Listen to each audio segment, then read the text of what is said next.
ஒன்றுபோல் அடுத்தடுத்து கட்டப்பட்டிருந்த காலனி வீடுகள். 5 மணி ஆகியும் சூரியன் வெளியே எட்டி பார்க்கலாமா வேண்டாமா என்று யோசனையில் இருக்க, மார்கழி காற்று உடலை சிலிர்க்க வைத்து கடந்து சென்றது. ஒவ்வொரு காலனி வாசலிலும் குளிர் தாங்காமல் ஸ்கர்ப் கொன்றை கட்டிக்கொண்டு போட்டி போட்டு வண்ணப் பொடிகளால் பெரிய பெரிய கோலங்கள் போட்டனர் அழகு பெண்கள். உடல் அசதி தெரியாமல் இருக்க ஒருவருக்கொருவர் கதை பேச கைகள் மட்டும் வண்ணமயம் காட்டியது. எப்படி அக்கா இவ்வளோ அழகாக கோலம் போடுறீங்க? நானும் எவ்வளவோ ட்ரை பண்ணாலும் உங்களை மாதிரி வரமாட்டேங்குது என்று கொஞ்சம் புலம்பிக் கொண்டே கோலம் போட்டார் பக்கத்து வீட்டு பெண் மீரா.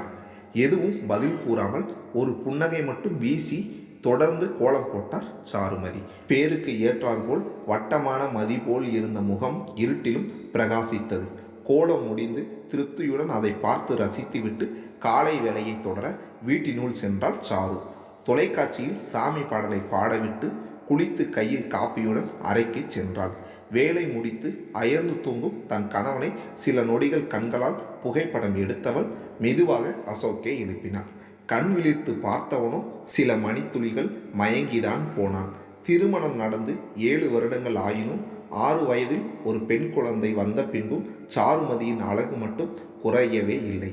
திருமணத்தன்று பார்த்தது போல் இன்றும் அவளது முகம் என்றும் மங்காத நில ஒளியாக பிரகாசித்தது. அவளை காணும் போதெல்லாம் மதி என் மதி என்று அசோக்கின் மனம் பறைசாற்றும். விடியல் பொழுதில் இப்படி அசோக் தன்னை மயங்கி பார்ப்பதும், அதற்காகவே காத்திருந்தார் போல் சாருவின் கன்னம் சிவப்பதும் என்றும் நடக்கும் வாடிக்கையானது. ஒரு வழியாக எல்லா கொஞ்சல்களும் முடிந்து சாரு மதிய உணவு தயார் செய்து கொண்டிருந்தாள். சாருமதிக்கு உணவு தயாரிப்பதில் உதவ முடியாவிட்டாலும் முடிந்தவரை அசோக் உதவுவான். என்றும் போல் அன்றும் அவர்களது மகள் ரதியை குளிக்க வைத்து தானும் குளிக்கச் சென்றான். அசோக் ஒரு தனியார் தொழிற்சாலையில் மேனேஜராக பணிபுரிந்து வருகிறான். ரதியும் அருகில் உள்ள பள்ளியில் 2ஆம் வகுப்பு பயின்று வந்தான். அம்மா அம்மா இன்னைக்கு கேசரி செஞ்சீங்களா? பிரியாவுக்கும் சேர்த்து வைங்க, அவளுக்கு நீங்கள் செய்த கேசரினா ரொம்ப பிடிக்கும் அம்மா என்று தலையை ஆட்டி ஆட்டி பேசும் தன் ரதியை அள்ளி அணைத்து முத்தமிட்டா சாரு. நிறைய வச்சிருக்கேன்டா தங்கம், அவளுக்கும் கொடுத்துட்டு நீயும் சாப்பிடு சரியா என்று அவளைப் போலவே தலையை ஆட்டி பேசினார். இருவரது செய்கையும் தூரம் நின்று பார்த்து கொண்டு இருந்த அசோக்கிற்கு யாரை கொஞ்சுவது என்றே புரியவில்லை. 2 பேருமே இப்படி இருந்தால் எனக்கு யார் பொண்ணு யார் அம்மானே குழம்பிடும் என்று கூறி ரதியின் தலையை லேசாக ஆட்டினான். இனிமையாக நேரம் கடக்க இருவருக்கும் காலை உணவை பரிமாறிவிட்டு ரதிக்கு தானே ஊற்றிவிட்டாள் சாரு. வாயில் வாங்கி கொண்டே பேசியவள் முழுவதும் பிரியாவின் புராணம்தான். அம்மா பிரியா அது சொன்னாள், பிரியா இது செய்தாள் என்று பேசிக்கொண்டே இருந்தாள். இருவரும் எல்கேஜி முதல் ஒரே பள்ளியில் படிக்கின்றனர். ரதியின் உயிர் தோழி யார் என்று தூக்கத்தில் எழுப்பி கேட்டாலும் பிரியாவின் பெயரை கூறுவாள். சாருவும் ரதிக்காக என்ன செய்தாலும் பிரியாவிற்கும் சேர்த்து வைத்து தருவாள். அதேபோல் பிரியாவும் ரதிக்கு பிடித்தவையை செய்து தருமாறு அவள் அன்னையிடம் கேட்டு வாங்கி வருவாள். இவ்வாறு ஒருவரை விட்டு மற்றவர் இருந்ததில்லை. ரதியும் அசோக்கும் பள்ளிக்கும் வேலைக்கும் சென்ற பின் சாருவிற்கு மிகவும் போர் அடிக்கும். தொலைக்காட்சியில் தொடர்கள் பார்ப்பது சாருவிற்கு பிடிக்காது. அதேபோல் அடுத்தவர் வீட்டு விஷயங்களை புரளி பேசவும் பிடிக்காது. எனவே புத்தகங்களை படித்து உலக நடப்பை அறிந்து கொள்வாள். சாரு வறுமையில் வளர்ந்து வந்தமையால் அதிகம் படிக்கவில்லை. வீட்டில் பார்த்த முதல் பையனை அழகாகவும் நல்லவனாகவும் இருக்கவும் அசோக்கை சாருவிற்கு பிடித்து போனது. படிப்பறிவு இல்லை என்றாலும் பகுத்தறிவு நிறைய இருந்தது. இருவரும் ஒருவர் மனம் மற்றவர் கோணாமல் வாழ்ந்தனர். பள்ளிக்கு சென்று வரும் ரதியிடம் சாரு நல்ல தோழியாகவே பழகினாள். இன்னைக்கு என்ன சொல்லி கொடுத்தாங்க என் தங்கத்துக்கு? இன்னைக்கா தமிழில் 2 பாடல் சொல்லி தந்தாங்க, அப்புறம் இங்கிலீஷில் ஒரு பாடம் நடத்தினாங்க என்று அன்று நடந்தவையே ரதியும் கூறுவாள். இப்படி என்னதான் பழகினாலும் வருடங்கள் செல்ல செல்ல ரதிக்கு சாருவிடம் நட்பு பாராட்ட முடியவில்லை. அதற்கு பெரும்பாலும் சாரு பெரிதாக படிக்காதது ஒரு காரணமாக அமைந்தது. பிரியாவின் தாய் நன்கு படித்து நல்ல வேளையில் இருப்பதால் அவ்வப்போது படிப்பில் புரியாதவற்றை அவர்தான் சொல்லித் தருவார் என்று பிரியா சொல்லும் போதெல்லாம் ரதிக்கு பொறாமையாக இருக்கும். ரதிக்கு அசோக் அவ்வப்போது சொல்லித் தருவது உண்டு. ஆனால் அவள் மனதில் படிந்த எண்ணம் மட்டும் மாறவே இல்லை. நாட்கள் வருடங்களாகி ரதி 5ஆம் வகுப்பு படித்து கொண்டு இருக்கையில் பிரியாவின் தந்தைக்கு வேறு ஊருக்கு பணிமாற்றம் கிடைத்தமையால் பிரியா அந்த பள்ளியை விட்டு சென்றார். அவ்வளவுதான். அன்று பள்ளி முடிந்து வந்த ரதி பண்ணாத ஆர்ப்பாட்டம் இல்லை. இனிமேல் பிரியாவை பார்க்க முடியாதாம். அவள் தன்னை அழைக்கவென தந்த தொலைபேசி எண்ணை உபயோகிக்க கூட வீட்டில் ஒரு தொலைபேசி இல்லை என்று அழுது புரண்டாள் ரதி. அவளது அழுகை சிறிது குறையவும் சாரு பேச்சு கொடுத்தான். ரதி, இப்போ என்னடா பிரியா கிட்ட பேசணும்னு தோணுனா பக்கத்தில் இருக்க கடையில் போய் ஒரு கால் பண்ணிட்டு வந்துடலாம்டா, அழாதம்மா என்று பரிவாக பேசி பார்த்தாள். அப்போதும் அழுகை நிற்கவில்லை. நம்ம வேணும்னா இந்த அறப்பரீட்சை முடிந்ததும் ஒரு தடவை போய் பிரியாவை அவங்க ஊரில் பார்த்துட்டு வரலாமாடா, அழாதடா கண்ணு என்று மீண்டும் கெஞ்சினாள் சாரு. அவரது கடைசி கூற்றில் முகம் சிறிது தெளிவடைந்தது. அதை கண்ட சாரு, இப்போ அம்மா சொன்னால் கேட்பல, நானும் உன் ஃப்ரெண்டு தானே என்று அவர் கையை நீட்ட, எனக்கு படிக்காத ஃப்ரெண்டு ஒன்று வேண்டாம் என்று கூறி அவரது கையை தட்டிவிட்டார். அவள் கூறிய விதத்தில் மனம் உடைந்து போனது சாருவிற்கு. பார்த்து பார்த்து செய்து என்ன பயன், தன் மகளின் மனதை வெல்ல முடியவில்லையே என்று தோன்றியது. வருத்தப்பட்டு தலை நிமிர அங்கு அசோக் நின்றான். அவளது முகவாட்டத்தைக் கண்டு மனம் வலித்தது. எனினும் சிறு பிள்ளையிடம் பக்குவமாக சொல்ல வேண்டும் என்று தோன்ற சாருவின் கைகளை ஒரு கையால் பிடித்து கொண்டு ரதியை சமாதானம் செய்தான். ரதியை சமாதானம் செய்வது அசோக்கிற்கு பெரிய வேலையாக தோன்றவில்லை. ஏனெனில் எல்லா கோபத்தையும் அவள் சாருவிடம் காட்டி முடித்திருந்தான். நாள் போக்கில் சாருவும் ரதியின் கூற்றை மறந்தாள். அடுத்து சில வருடங்கள் சென்றது. அம்மா, இன்னைக்கு தாரிகா மேடம் எடுத்துகிட்டு வர சொன்னேன் இங்கிலீஷ் நோட்ஸ் கொண்டு வரலம்மா. அப்புறம் நான் தான் என்னோட தமிழ் நோட்ஸ் கொடுத்து அப்போதைக்கு எழுத சொன்னேன். நல்ல வேலை மேடம் இன்னைக்கு கரெக்ட் பண்ணலை, இல்லாட்டி 2 பேரும் மாட்டி இருப்போம் என்றாள். உனக்கு எத்தனை தடவை ரதி சொல்கிறது, இப்படி ஏமாற்றக்கூடாது கண்ணா, நேர்மையாக இருக்க கற்றுக்கோ, நீயும் கெட்டு அவளையும் கெடுக்காத என்று அறிவுரை கூற அது காற்றில்தான் சுற்றியதே தவிர ரதியின் காதுகளில் செல்லவில்லை.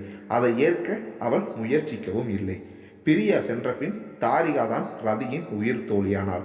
பிரதி பொழுதும் தாரிகாவின் புராணம் ஓடியது. தற்போது ரதி 10ஆம் வகுப்பு படித்தாள். இந்நிலையில் அசோக் வீட்டை மாற்றினார். அதன் விளைவாக அதற்கு அருகில் இருந்த பள்ளியில் ரதி சேர்க்கப்பட்டாள். முன்பு போலவே இந்த முறையும் அடம் பிடித்தாள் ரதி. எப்போதும் தன் தோழிகளை தம்மிடம் இருந்து பிரிப்பதே பெற்றோரின் கடமை என்பது போல் பேசிக்கொண்டே போக இந்த முறையும் சாரு மனதிடத்தோடு சென்று ஆறுதல் கூறினாள். அடிக்கடி பார்க்காட்டி என்னடா, எப்போ தோணுதோ அப்போ ஃபோன் பண்ணி பேசலாம் இல்லையா, நம்மக்கிட்ட தான் இப்போ ஃபோன் இருக்கே. அவரது பேச்சு கொஞ்சம் ஆறுதலாக இருக்க எழுந்து உணவருந்த சென்றனர். சிறிது நேரம் அமைதியாக சென்று கொண்டிருக்க சாருவே பேச்சை ஆரம்பித்தாள். ரதி, நான் வேணும்னா உனக்கு ஒரு யோசனை சொல்லவா என்று கேட்க அமைதியாக அவளை பார்த்தாள் ரதி. உனக்கு தான் ஃப்ரெண்ட்ஸு மாறிக்கிட்டே இருக்காங்கன்னு ஃபீல் பண்ணுறல, பேசாமல் நம்ம ஃப்ரெண்ட்ஸ் ஆகிடலாமா, எப்பவும் உன் கூடவே நான் இருப்பேல என்று அவள் குழந்தை போல் கை நீட்ட ரதி சிரித்து விட்டான். அம்மா, டோன்ட் பி சில்லி, நீங்கள் எப்படி என்னோட ஃப்ரெண்டாக இருக்க முடியும் என்று கூறி அவள் சாப்பிட துவங்கினாள். மீண்டும் மனம் உடைந்து போனது சாருவிற்கு. அவருக்கும் சிறு வயதில் இருந்து தோழிகள் என்று கூறிக்கொள்ள யாரும் இருந்ததில்லை. வறுமையை காட்டியே ஒதுக்கப்பட்டாள். எனவே சொந்த மகளிடமாவது அந்த தோழமை கிடைக்காதா என்று எதிர்பார்த்தவருக்கு ஏமாற்றமே மிஞ்சியது ஒவ்வொரு முறையும். இது அனைத்தும் நிகழ்கையில் அசோக் அங்கு இல்லை. அவருக்கு வேலை பளு கூடிக்கொண்டே போனது. வீட்டில் செலவிடும் நேரம் குறைந்து போனது. களைத்து வரும் கணவரிடம் தன் வாட்டம் காட்ட பிடிக்காமல் மறைத்தாள் சாரு. அவள் கூறாவிட்டாலும் அவளது முகம் கண்டு அவளது மனதை படித்த அசோக், இன்னைக்கு என்ன சொன்னாள் ரதி என்று கேட்டான். சிறிது ஆச்சரியமாக இருந்தாலும் அசோக்கின் வார்த்தைகளும் புரிதலும் ஆறுதலை தந்தது. அப்போது அசோக், அவளை சுற்றி இருக்க நட்பு வட்டாரம் அப்படி மதி, அதான் அவளுக்கு உன்னோட அருமை தெரியல, போக போக வேணும்னா பாரு, அவளே புரிஞ்சுப்பா. அவள் உன் கூட தோழியா இல்லாட்டி என்ன, நான் தான் உனக்கு நல்ல தோழனா இருக்கேன்ல, ஏன் என்ன உன்னோட தோழனா ஏற்றுக்க மாட்டியா என்று அவள் முகம் பார்த்து கேட்க அவனது தோளில் சாய்ந்து கொண்டாள் அவனது மதி. மகளின் மூலம் ஏற்பட்ட சிறு வருத்தம் இருந்த இடம் தெரியாமல் போனது கணவனது அணைப்பில். வருடங்கள் செல்ல செல்ல ரதியை சுற்றி இருக்கும் நட்பு வட்டாரம் பெருகிக் கொண்டே போனது. தோழிகளோடு வெளியே செல்வதும் ஒன்றாக படிப்பதும் என்று நாட்கள் ரெக்க கட்டி பறந்தது ரதிக்கு. உயிர் தோழனும் கணவனுமாகிய அசோக் வீட்டில் இருப்பதை அபூர்வமாக இருக்கும் நேரத்திலும் அசதியில் படுத்து தூங்கி விடுகிறான். இவ்வாறு இருவரும் சாருவை மீண்டும் தனிமையில் விட மனம் சோர்வடையாமல் புது உணவு வகைகள் செய்து பார்ப்பதும் புத்தகங்களை படிப்பதும் என்று நாட்களை கடத்தினாள் சாரு. இந்த தனிமை தன் வலிமையை காட்ட சாருவின் உயிர் தோழனையும் பிரித்து சென்றது. வேலையின் பளுவை தாங்க முடியாமல் முன் 2 முறை மெல்லிய மாரடைப்பு வந்த பொழுது கூட யாரிடமும் சொல்லவில்லை அசோக். இந்நிலையில் ஒரு நாள் வீட்டில் தூங்கி கொண்டு இருக்கும் பொழுது 3வது முறையாக மாரடைப்பு வந்து இறந்தார். என்றும் போல் காலையில் குளித்து அசோக்கின் பார்வையில் கன்னம் சிவக்க காத்திருந்த சாருவிற்கு ஏமாற்றமே மிஞ்சியது. என்றும் பௌர்ணமியாய் பிரகாசிக்கும் முகம் அன்று முதல் அமாவாசை போல் ஒளி எழுந்தது. எங்கு திரும்பினாலும் அசோக்கின் நினைவே வந்து தாக்க தனிமை இன்னும் பயம் உடுத்தியது. உறவினர்களின் வருகையும் அவர்களின் ஆறுதலும் எந்தவித மாற்றத்தையும் தரவில்லை. தன்னை மதி என்று அழைக்க இனி அசோக் வரப்போவது இல்லையே என்று நினைக்கும் போதெல்லாம் மனம் கதறியது. சாருவின் தனிமையை ரதி புரிந்து கொள்ளவும் இல்லை. அதை துரத்தும் பொறுப்பையும் ஏற்றுக்கொள்ளவும் இல்லை. கல்லூரியில் சேரவிருக்கும் மகளை வைத்துக்கொண்டு என்ன செய்வது என்று திக்கு தெரியாமல் சாரு குழம்பினாள். அசோக் போட்டிருந்த காப்பீடு திட்டத்தின் மூலம் கொஞ்சம் பணம் வந்தது. இத்தனை நாட்கள் அசோக்கின் ரத்தத்தை உறிஞ்சிய கம்பெனியில் இருந்தும் கொஞ்சம் காசு கிடைத்தது. எல்லாவற்றையும் சேகரித்தவள் ரதியை அழைத்து கொண்டு சென்னை சென்றாள். வீடு, ரதிக்கு கல்லூரி என எல்லாம் சரி செய்த பின்புதான் இனி தான் என்ன செய்வது என்று குழப்பம் அதிகரித்தது. நாட்கள் செல்ல செல்ல அழுகையும் வெறுத்து போனது. வாழ்க்கையை கடத்த சம்பாதிக்க வேண்டும் என்று உணர்ந்தாள் சாரு. தான் சிறுவயதில் தாயிடம் கற்றுக்கொன்ற அலங்கார பொருட்கள் செய்யும் முறையை கையில் எடுத்தாள். தன்னால் முடிந்த அளவிற்கு தனிமையை துரத்தினாள். தையல்களையும் தெரிந்திருக்க அதுவும் கை கொடுத்தது. இவ்வாறு உழைத்தவளுக்கு தன் பெயரை நிலைநிறுத்த 2 வருடங்கள் ஆனது. வீட்டிலேயே தையல் மிஷின்கள் வைத்து சிலருக்கு வேலை தந்தாள். பயத்தில் குறுகிய மனம் பக்குவப்பட்டது. தன் தொழிலை ஒரு நிலைக்கு கொண்டு வந்த பின் ரதியை கவனித்தவளுக்கு அவளிடம் மாற்றம் இருப்பதை உணர்ந்தாள். ரதியை சுற்றி நட்பு வட்டாரம் அதிகரித்தது எல்லாம் சாரு அறிந்ததே. எப்போதும் வாயாடி கொண்டே இருக்கும் மகள் தன்னை மறந்து இருப்பதை கவனித்த சாருவிற்கு சந்தேகமாக இருந்தது. அவளை சுற்றி இருந்த நட்பு வட்டாரம் குறைந்தது போல் உணர்ந்தாள். தோழியாக அவளிடம் பேசவும் தடுமாற்றமாக இருந்தது. என்று போல் தன்னை தவிர்ப்பாளோ என்று சங்கடப்பட்டு ரதியிடம் என்னவென்று கேட்கவும் தயங்கினாள். ஒரு நாள் மாலை பொழுதில் வானத்தை வேடிக்கை பார்த்தவாறு அமர்ந்து இருந்தாள் சாரு. தன்னுடைய சூரியன் தன்னை விட்டு நீங்கியதால் அழுது அழுது வான்மகளின் கண்கள் சிவந்து இருப்பதாய் தோன்றியது சாருவிற்கு. அம்மா என்று ரதி அழைக்க அந்த அழைப்பில் இருந்த சோகத்தின் சாயலில் நிகழ்காலத்திற்கு வந்தாள் சாரு. என்னடா என்று எழுந்து ரதியின் கரங்களை சாரு பற்றி கொள்ள அவளின் விழிகளை பார்த்து கொண்டு இருந்த ரதியால் இதற்கு மேலும் தன்னால் முடியாது என்று சாருவின் மீது சாய்ந்து அழுது தீர்த்தாள். ரதியின் மனபாரம் குறையும் வரை அழுகட்டும் என்று அவளது தோளை தடவியவாறு அமர்ந்து இருந்தாள்.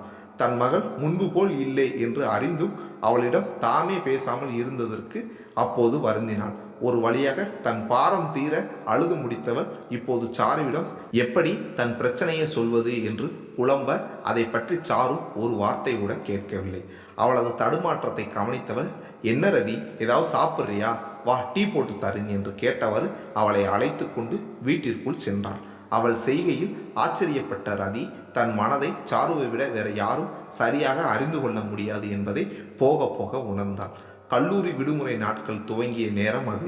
வெளியே எங்கும் செல்ல பிடிக்காமல் யாருடனும் பேச விரும்பாமல் தனிமையை விரும்பினாள் ரதி. ஆனால் சாரு அவளை தனியாக விடுவதாக இல்லை. தன் வேலைகள் நடக்கும் இடத்திற்கு அழைத்து சென்றாள். அவ்வப்போது சமையல் கற்றுத்தந்தாள். தான் அறிந்தவற்றை ரதியிடம் பகிர்ந்து கொண்டாள். நாட்கள் செல்ல செல்ல நடப்பு விஷயங்கள், பொழுதுபோக்கு, அரசியல் என்று எல்லாவற்றையும் பகிர்ந்து கொண்டனர் இருவரும். தன் தாய்க்கு ஒன்றும் தெரியாது என்று எண்ணி ஒதுக்கிய நாட்கள் மனதில் தோன்ற அவமானமாக கருதினாள் ரதி. சாருவின் அருகில் கவலைகளை மறந்தாள். இருவரும் சேர்ந்து செல்லாத இடம் இல்லை என்பதற்கு ஏற்ப சுற்றினர். அம்மா என்று சமையல் அறையில் அடுப்பு மேடையில் அமர்ந்தவாறு பேச்சை துவங்கினாள் ரதி. என்னடா என்று சமைத்து கொண்டே பேசினாள் சாரு. நான் ஏன் அன்னைக்கு அழுதுன்னு கேட்க மாட்டீங்களா என்று பொதுவாக பேச்சு துவங்கியது. சிறிது கண்கள் உயர்த்தி ரதியை பார்த்துவிட்டு மீண்டும் சமையலை தொடர்ந்தவாறு, நான் ஏன்டா கேட்கணும், உனக்கு எப்போ சொல்ல விருப்பமோ அப்போ சொல்லு என்று புன்முறுவலோடு சொன்னார். அவளையே ரதியின் கண்கள் தொடர, நான் ஒரு பையனை காதலிச்சேம்மா, அவன் என்கிட்ட பழகும் போதெல்லாம் அப்பாவே என் கூட இருக்கிற மாதிரி இருக்குமா, அவனை காதலிக்க ஆரம்பித்த நாளில் இருந்து என் நண்பரோட நெருக்கமாக இருக்கிறது குறைஞ்சது, போக போக சுத்தமாக அவங்கக்கிட்ட பேசுறது நின்று போச்சு, அப்போவெல்லாம் அவன் மட்டும் போதும்னு தோணுச்சு, அதனால் மற்றது கண்ணுக்கு தெரியலை. அப்புறம் ஒரு நாள் என்று பேச்சை நிறுத்தியவளின் கண்களில் நீர் திரையிட்டது. விசும்பல் அதிகரிக்க அழுகை அதிகமானது. சாரு சமாதானம் செய்யவில்லை. அவளை தன்னை கட்டுப்படுத்தட்டும் என்று பார்த்திருந்தான். சிறிது நேரம் அமைதியாக இருந்த ரதி மீண்டும் தொடர்ந்தான்.